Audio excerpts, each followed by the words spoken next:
This podcast was produced by OAR FM Dunedin with support from New Zealand On Air. Welcome to Headscarves and Good Yarns with me, Amal. The show is all about talking about race, diversity and everything in between, all in the hopes of empowering a more empathetic Aotearoa. We talk about all these huge life things through the lens of people's lives and stories. I hope every yarn you take a wee gem from it and expands your heart and mind just a wee bit more. Kia ora, assalamu alaikum. Welcome to another episode of Headscarves and Good Yarns. I cannot believe this is going to be the last episode for 2024. I was almost going to say 2023 for a second. But this is insane to say it's the last episode for the year. I hope that this year, for those who have been tuning in, that you've had golden nuggets to take away from these episodes, and that you have enjoyed listening to the podcast. I just want to take a moment to thank everyone who still supports and listens. I really appreciate it, because this whole entire year it's just been me and this mic sharing my 2 cents on the world of diversity and inclusion and social cohesion. And so I really appreciate everyone who has tuned in this year. I hope over the New Year's break that everyone finds rest in all the different forms that rest comes in, that you find the chance to connect with the community and to refill your cup. It's been a really big year. I think politically, socially, economically, there have just been so many things that have happened this year. And I think, when I'm thinking about or reflecting on this year, I think a huge thing that comes up is the sense of extremism or polarizing thinking that has come. It has been something that has been touched upon earlier, but I think this year, even more so, it's come up a lot. And I think this year there have been a lot of things that have happened that have highlighted that even more. With the treaty principles bill that has been introduced into Parliament, and the ongoing genocide in Palestine, and just the cost of living crisis that is happening at the moment. I know there's been a lot more that's happened this year, but that's just kind of what's coming to mind at the moment. That when all of these things have been happening, it does make us reevaluate and question. But in this, what's been fermenting in the background is this very extremist way of thinking. It's either you're on one end of the spectrum or the other, and so it just so we're having really big conversations about our systems that our society has been built on, and we're having conversations about human rights, and we're having conversations about so many things that I think that essentially just have us questioning what our values are, and what world do we, what lens do we look at this world through. And we're having conversations about people's humanity or lack thereof. And I think, when we're having these really big conversations of really foundational things that make up our systems, it could be a catalyst for change, or it could be, doubling down on what's happening already, and I think this year that has been happening a lot, conversations that just fundamentally ask, what are your values? What are the co-papas that you ride or die for? What communities will you show up for? And so I hope that, you know, when we're all having these conversations with ourselves and with our various communities, and we're educating ourselves, that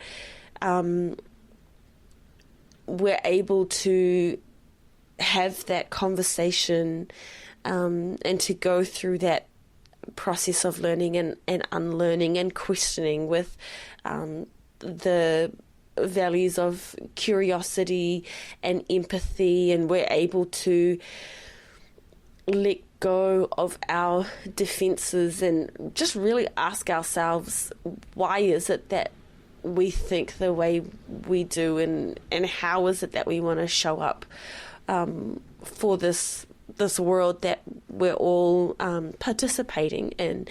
And, you know, you might have that conversation with yourself and nothing changes, but I think it's important to have that conversation with yourself and with your community. And I think this year has been an opportunity to do that on so many different levels and in so many different ways. I mean, even, you know, when Trump was elected again, there are a lot of conversations around immigration and women's health, and when you're talking about things like this, they're not just like political issues. You know, your opinions on those things are very much grounded on your values and the lens in which you view this world through. And I think, there's just been an opportunity to have these conversations a lot this year. And I think, this year with the podcast, there's been a lot of conversations kind of coming at that level of like, well, what, you know, with your opinions and your thoughts and your feelings, they're coming from a place of values, and what are those values? And I don't want anyone to ever think that I'm shaming them with the podcast. I think, you know, when we need to have these conversations, it needs to be had with honesty. And I think the whole point of the episodes this year is to encourage people, you know, this is the analysis, or, you know, the thoughts that I'm presenting, or my 2 cents. And I hope that people have, you know, golden nuggets they can take away to then further think about. But that's the point. I want these episodes to then be an opportunity for y'all to listen in and be like, you know what, I'm going to go away and think about this. And we might not think the same way after thinking about it. But I think there's so much, there's a lot of opportunity, and there's a lot of gold in having that opportunity to think about things and to unpack things. And I think really at the end of the day, that's what I've really been trying to do with the episodes this year. And so, you know, for those who have been around for this year, I hope you have, you know, picked up what I've been trying to put down. But if you ever have any feedback or thoughts or feelings, please feel free to reach out. I'm always really happy to hear and to discuss, you know, on the caveat that it's done respectfully, of course, and with, you know, the foundations of curiosity and empathy, then I will always be happy to engage in kōrero. But otherwise, that is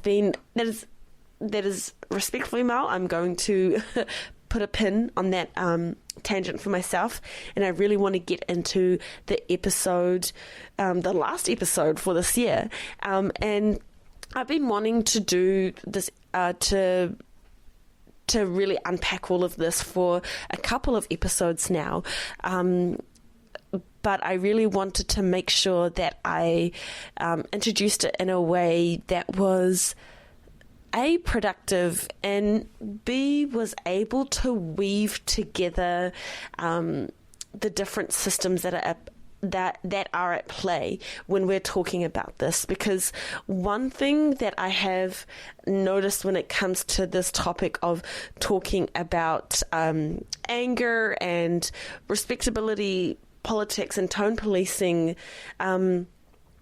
is that it kind of stops at a certain point. And what I really want to do with this episode is show that it has so many ties to a lot of different systems, and sometimes things are not that deep, but I think when it comes to tone policing and responses to emotion, it really is that deep.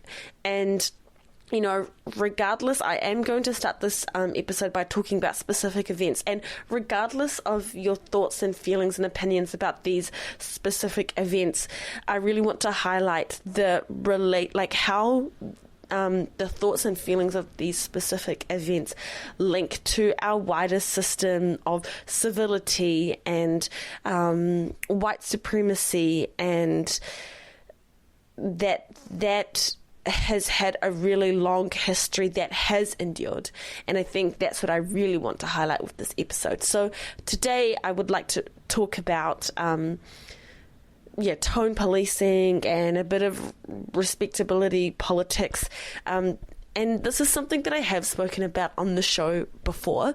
I think I have spoken about anger and rage, but I've spoken about it in a very specific context of, females or women being angry and the societal response to that and how that shows up in our media.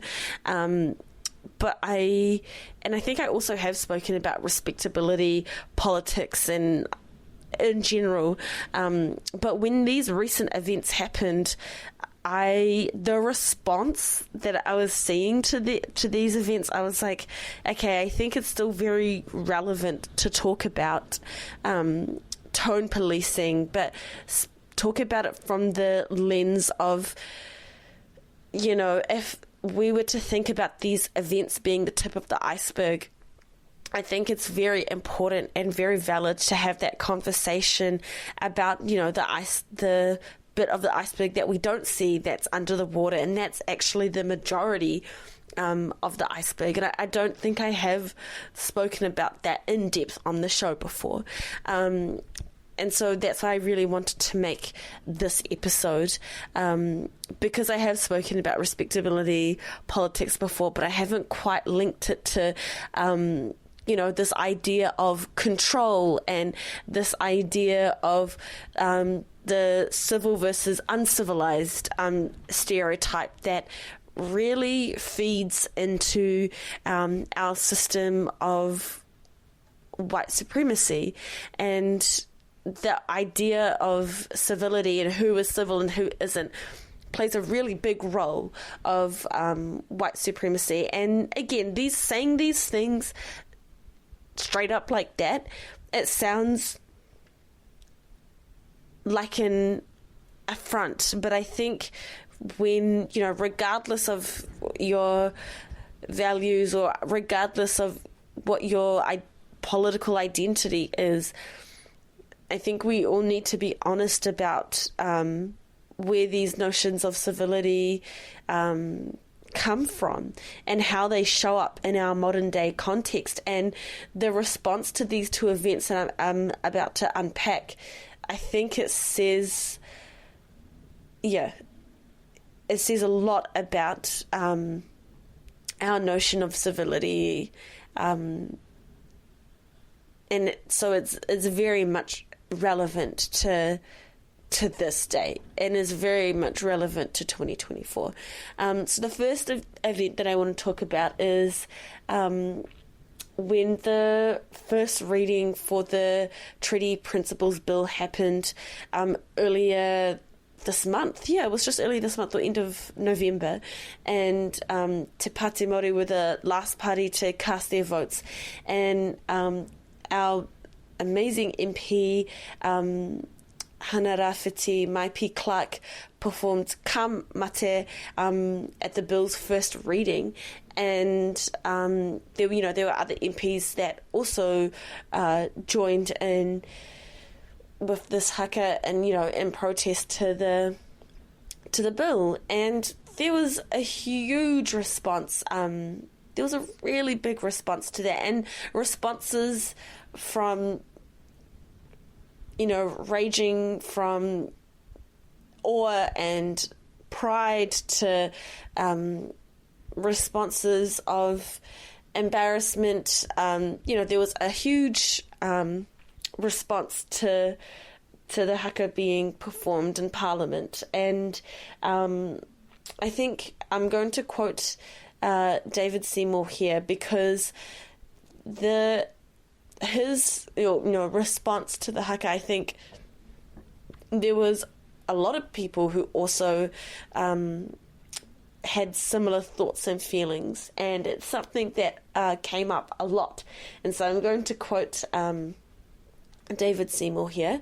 To the rest of the world and the overwhelming majority of New Zealanders, it just looks ridiculous.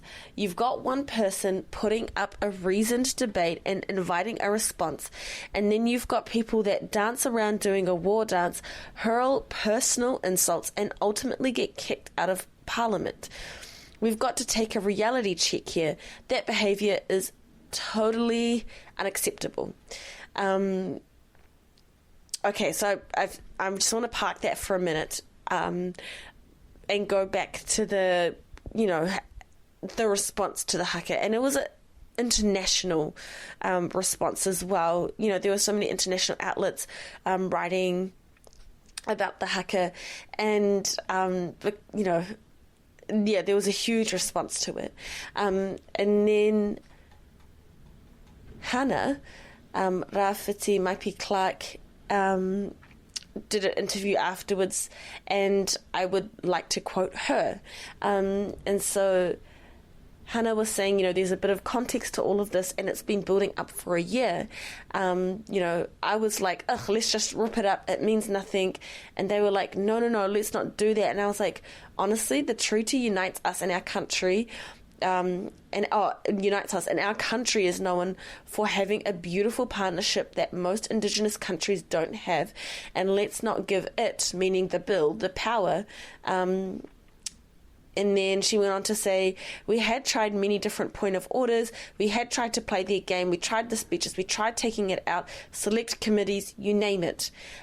We were the last vote, and I said, nah, let's try and take out their vote, and let's try and stop it without it passing, but really let's try and make the world see what's going on here, and actually it's not even our fight, it's us as Indigenous people together. And so that was Hannah providing context behind the haka, and then parking the haka in the Parliament. I want to go across the ditch to Australia and talk about a speech that Fatima Payman said in the House recently, addressing Pauline Hanson. And so the speech was, I think essentially Fatima came with receipts quoting Pauline on things that she had said that were quite racist, talking about how Australia's being swamped with Asians, and Pauline told a member of Parliament to go back to Pakistan or wherever they came from, like a lot of not great things. And Homegirl passionately said, if that's not racist, what is it? And when I say that she said this with her chest, she was really all 10 toes standing on business with that. And the response to that speech was really interesting. Again, similar to the haka, there was a whole range of responses to that. And there were a lot of responses like supporting Fatima and acknowledging that, like, enough is enough. Pauline, and not even, I think this goes bigger than Pauline, like people saying really racist, horrible things, and just kind of acknowledging the truth that, racist things happen in Australia. It is a racist country. And that is some people's experience in Australia. And then there were a lot of responses about, how Fatima should be deported. Why is she getting so emotional? Why can't she just rationally debate? She's getting too emotional. There's no role for speeches like that and for emotional outbursts in Parliament. And I kind of just want to draw some similarities, because the response to Fatima Payman's speech, similar to that quote earlier from David Seymour about,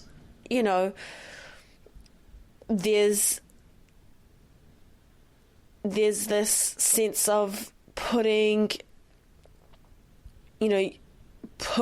people's thoughts and opinions down because it's not considered civilized enough, and reducing people's viewpoints to, like, not being able to have the ability to debate.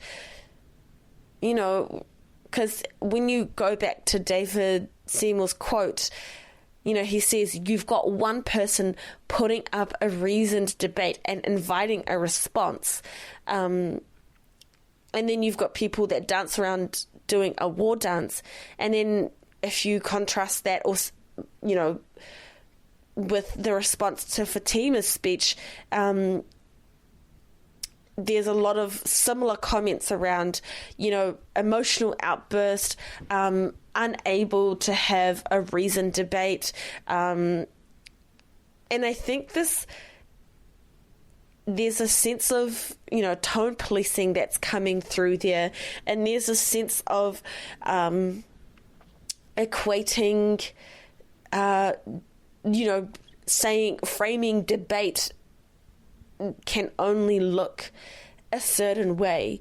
And I think when I look at the response to Fatima Payman's speech and the response to Kamate being performed in Parliament, there's this really big trend of equating anger or equating emotion or equating the haka to then not being able to listen, like to then delegitimize the problems.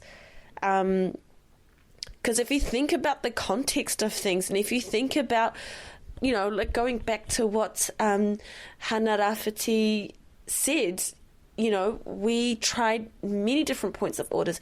We had tried to play their game. We tried the speeches, you name it. And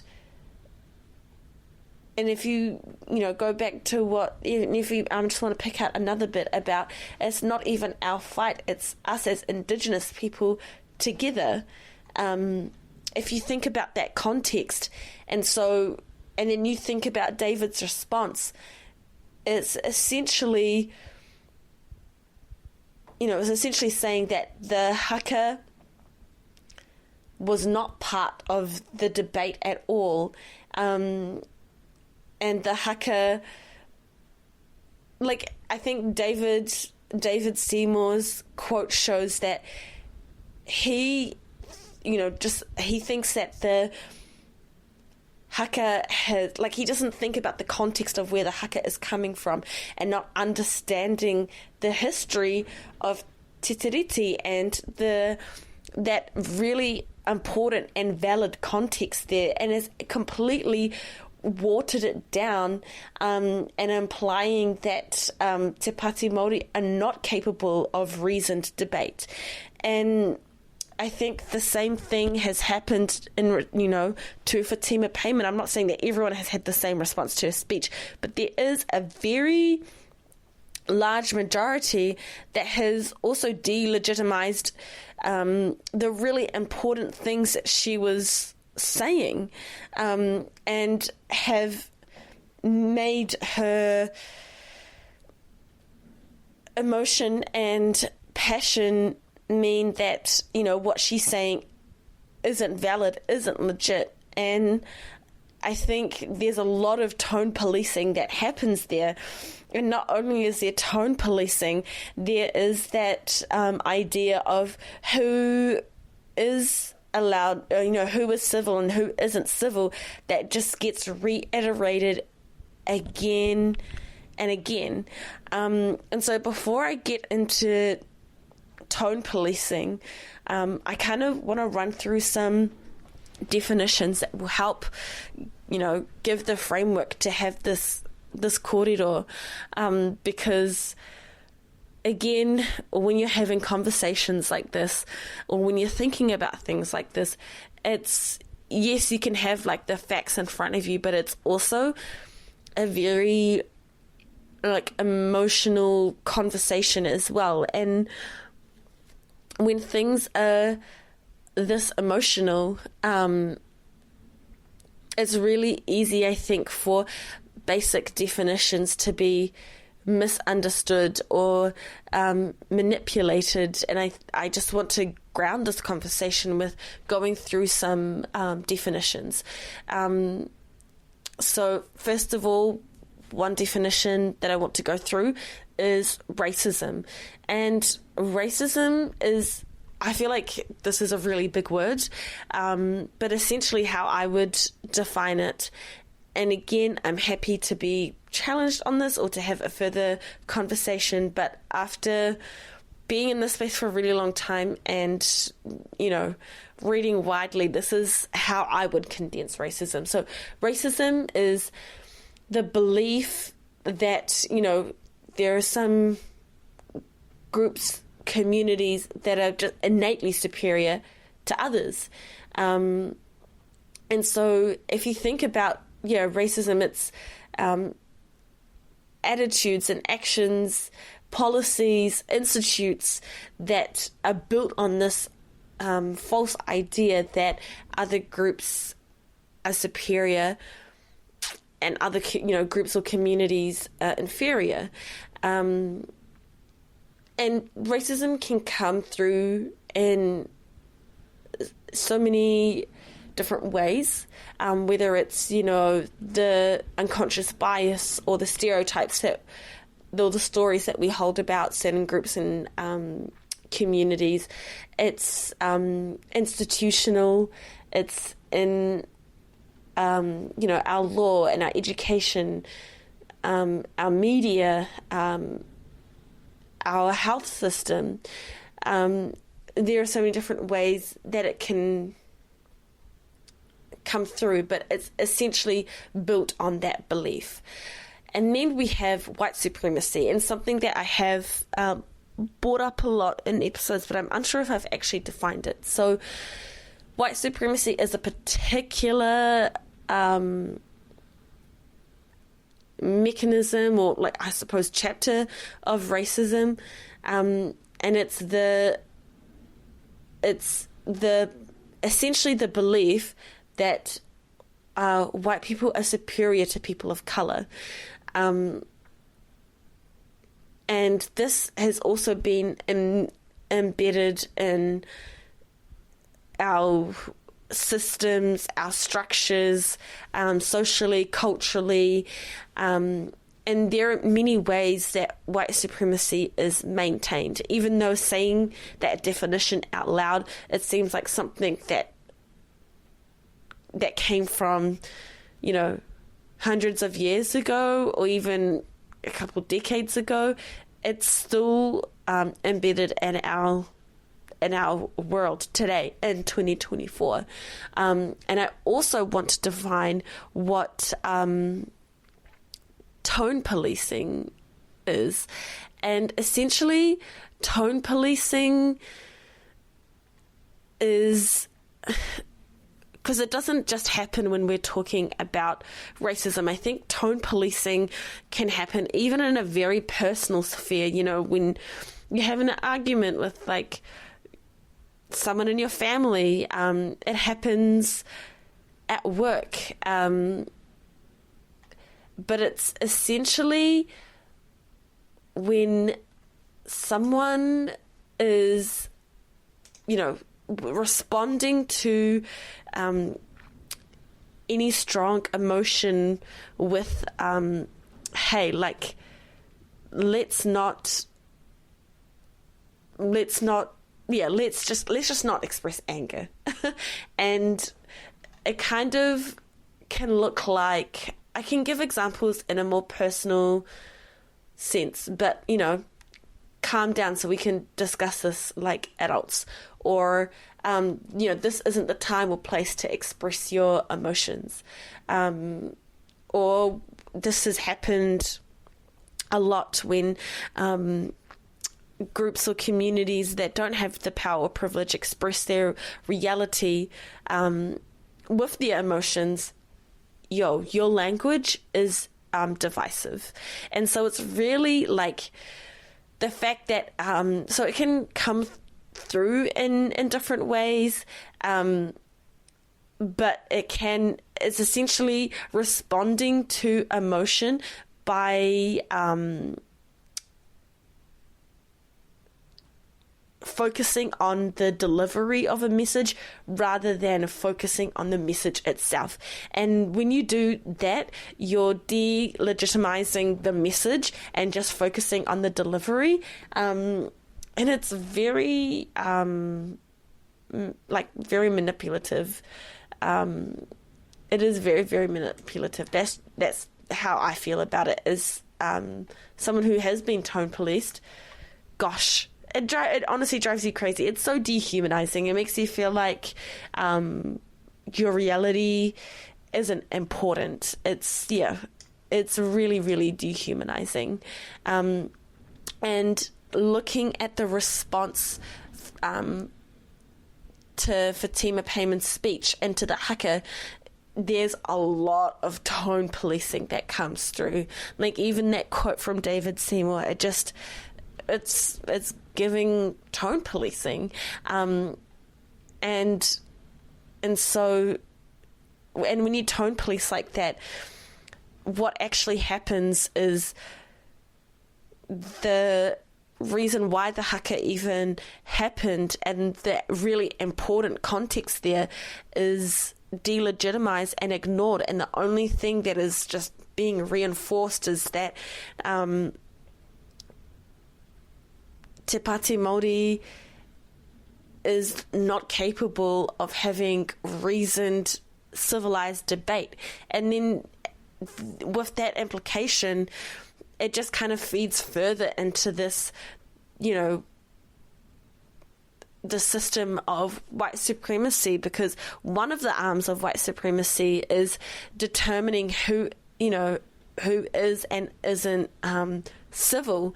And I think that's really important to be so real about. It is important to be so real about that.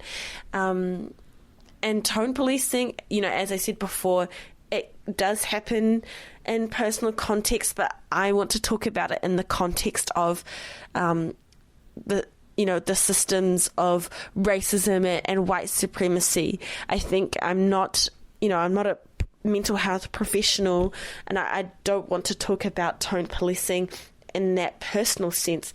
You know, that is an important conversation, but that is a corridor that is outside of my scope. But if listening to this episode you're like, yo, this is my reality, please reach out for supports, and please reach out for professional help, because tone policing is very much caught up in gaslighting and being manipulative, and if that is your reality, I hope you feel like you can reach out for support. I just really wanted to emphasize that in this cordial, that I'm talking about tone policing in the sense of racism and white supremacy, because it comes up a lot, and I think tone policing is used a lot to silence the experiences of those who don't have the power or the privilege. And yeah, it is a lot. And I wanted to start this conversation about tone policing by talking about Brene Brown. And when did this happen? When I was doing research for this episode, I was like, this is a perfect example of tone policing. So many years ago, Brene Brown did a Facebook Live discussion, and there was a lot of really important topics that was brought up in this live, talking about privilege and power and white supremacy and accountability. And very much this context was in the American context. But I think, privilege and power and white supremacy isn't just bound to the geographical borders of America. It's very much a global thing. But she was talking about it in the context of America. And, I think as a white woman to be talking about these things, it would have been, even though it is unfortunate, I think white America would have been more responsive to that. And so, for Brene Brown to be very firm about these things, cool. Very cool. Cool. And then in this live, there was a portion where she was talking about shame and how shame is a really inefficient way to impact people, which, again, true. But then I think the problematic thing about it was Brene Brown then simplified, maybe oversimplified, a very nuanced truth and said that, we should approach people who cause harm with more respect and civility so we can actually engage with them. And I think, Homegirl and I agree. We're in agreement that shame is not always the, quote unquote efficient way to create change. And, as someone, again, I have said this on the show before, but when when my passion used to really get to me when I was younger, I have dragged and shamed people. Let's just say that. I've learnt a lot and grown a lot as a human since then.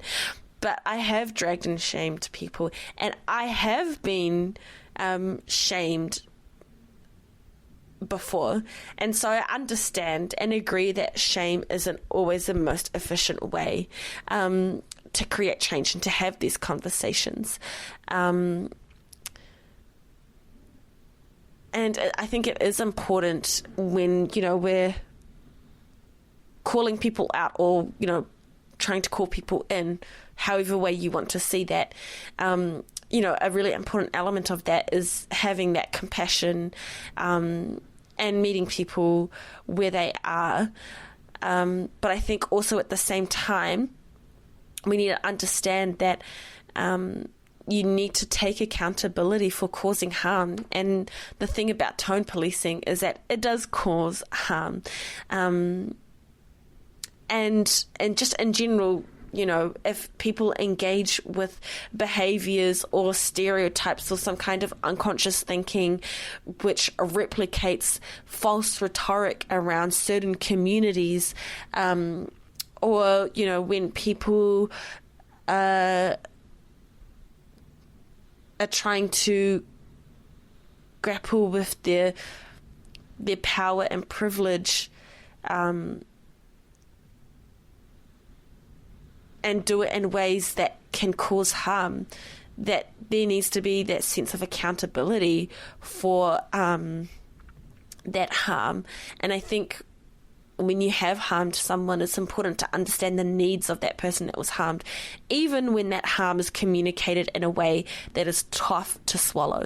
And I think that's the thing with tone policing, is that that understanding the harm is just wiped off the table as soon as the focus is on how things are said.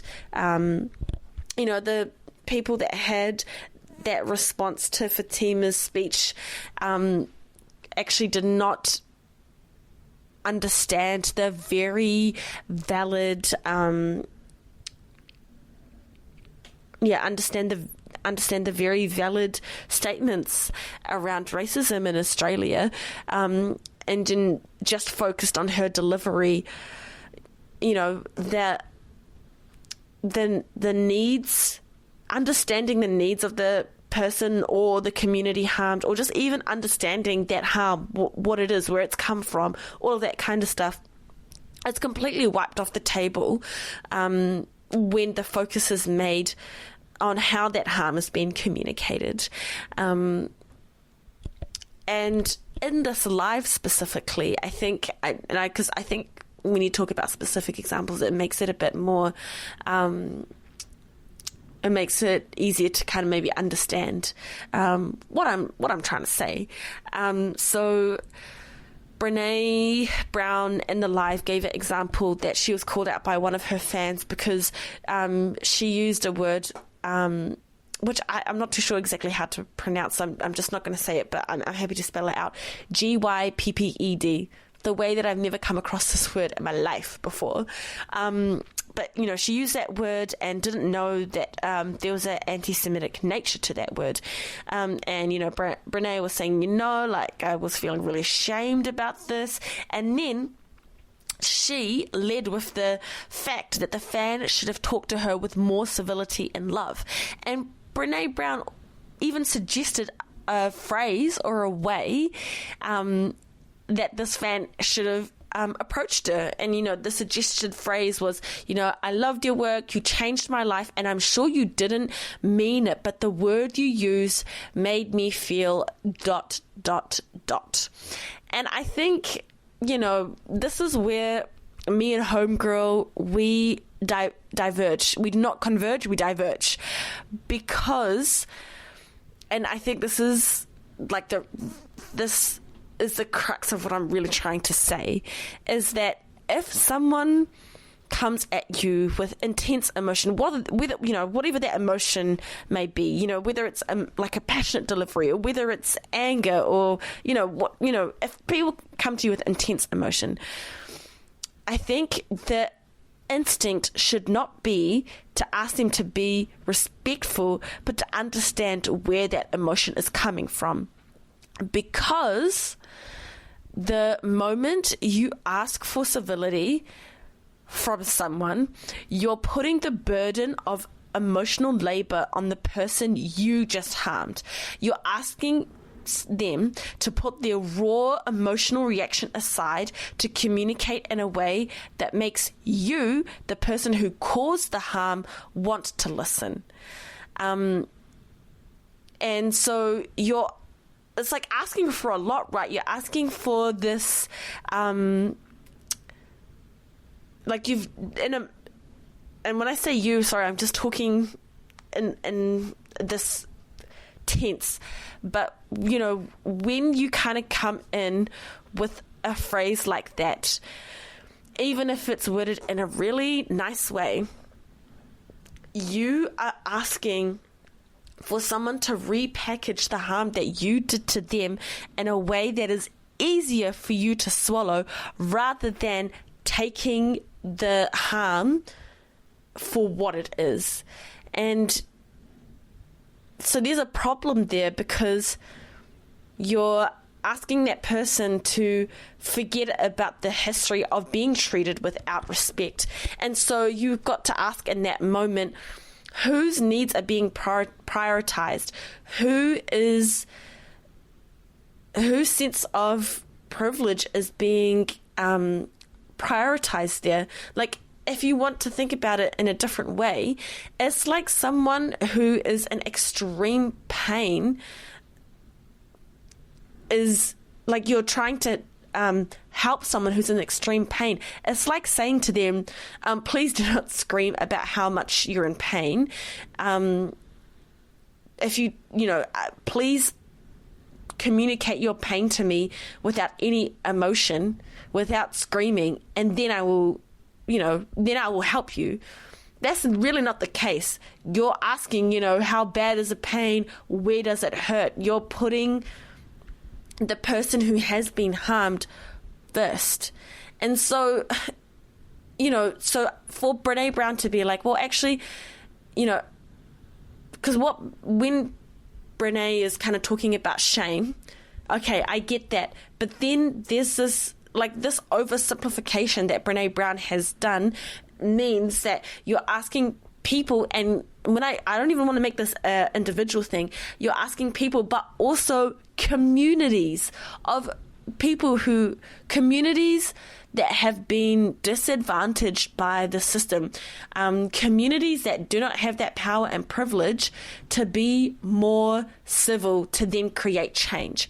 And we all know that that is a fallacy of tone policing, that if you play by the rules, then change happens. And if you think about history, that has not been the case at all. And so I think instead of shutting down emotion, we need to look at the problem for exactly what it is. And so,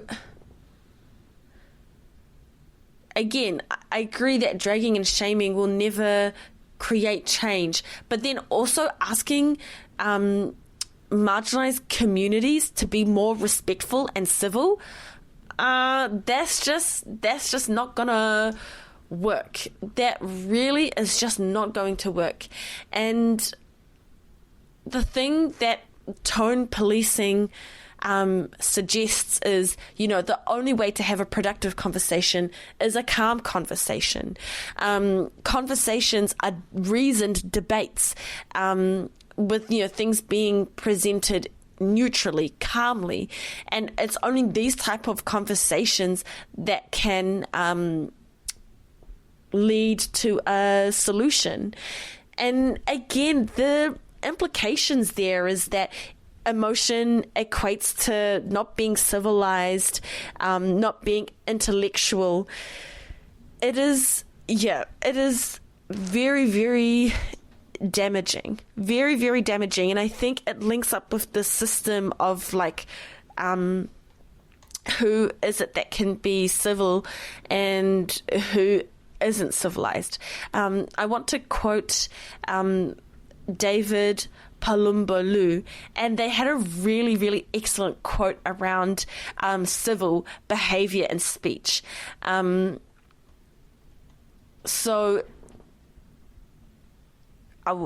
The quote goes, "Now, who gets to determine what civil behavior and speech is and what is not?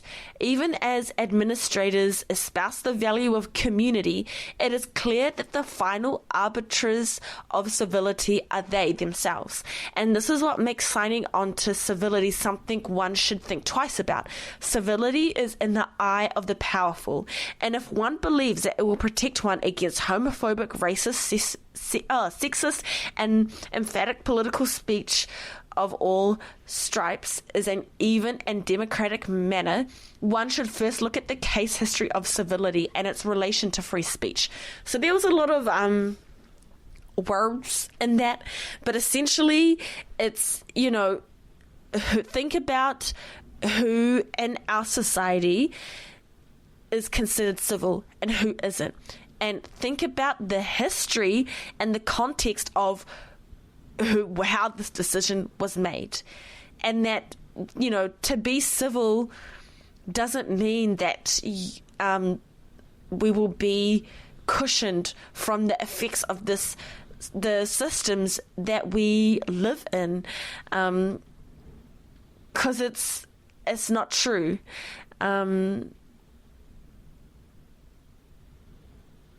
It's not true, and that is not how it works. Tone policing is really, really dangerous because, essentially telling people do not express your anger, you should suffer in silence, essentially. That's essentially what it's saying. And then further than that, it's saying that by expressing your oppression, by expressing the harms that have been done to you in such a manner, you are not being civil. And we cannot have proper conversations if you cannot be civil. And I wish we had that mindset of, of course, when emotional truths are brought up, it is going to bring certain emotions about. But the fact of the matter is that this discomfort is human, but it's actually more pointing to the fact that this is a structure that we're living in. You may or may not benefit from it, but this is a structure that we're living in, and this is something that we need to talk about, because essentially when we're tone policing people, it's saying, you're saying, I don't care about your experience with oppression or how it makes you feel. I only care about how it's discomforting for me to hear about it. And I think that's something that we need to unpack, because as homegirl Audre Lorde said, my response to racism is anger. I've lived with that anger, ignoring it, feeding upon it, learning to use it. Once I did it in silence, I was afraid of the weight, but my fear of anger taught me nothing. Your fear of that anger will teach you nothing as well. And I think when we tone police, we're not going to have that opportunity to learn and to unpack the problem for what it is. And I think Layla F. Sad had a really good quote about this. Imagine, if you will, experiencing an act of violence and then being asked to talk about what you experienced without expressing any strong emotions. This is clearly inhumane. To be human is to feel. To talk about pain without expressing pain is to expect a human to recall information like a robot. When you insist that BIPOC talk about their painful experiences with racism without expressing any pain, rage, or grief, you are asking them to dehumanize themselves. And the system, this white system of white supremacy and racism that we live on, it very much dehumanizes communities that do not have that power and that privilege. And we know that this idea of, civility is one of those ways that the system maintains the status quo. If you think about the history of civility and how civility was used to legitimize colonization and slavery, and how that idea of who is and isn't civil is a very much relevant to this day, and how in 2024 this idea of civility maintains that status quo. It very much comes through in tone policing, and I think that's something that we need to be watchful of, and to be careful of. What is this idea of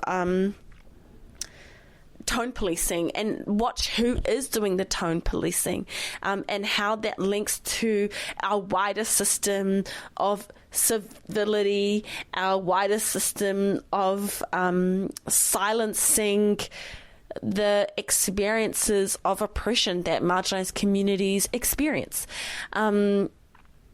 So on that note, thank you so much for tuning into this episode of Headscarves and Good Yarns, and I hope to catch you in 2025. I hope everyone has a good break, and thank you so much for tuning into this episode. Thank you for tuning in into another episode of Headscarves and Good Yarns. To keep spinning the yarns, let us know your thoughts. You can find us on Facebook and Instagram at Headscarves and Good Yarns, or email us at headscarvesandgoodyarn@gmail.com. This podcast was produced by OAR FM Dunedin with support from New Zealand On the Air.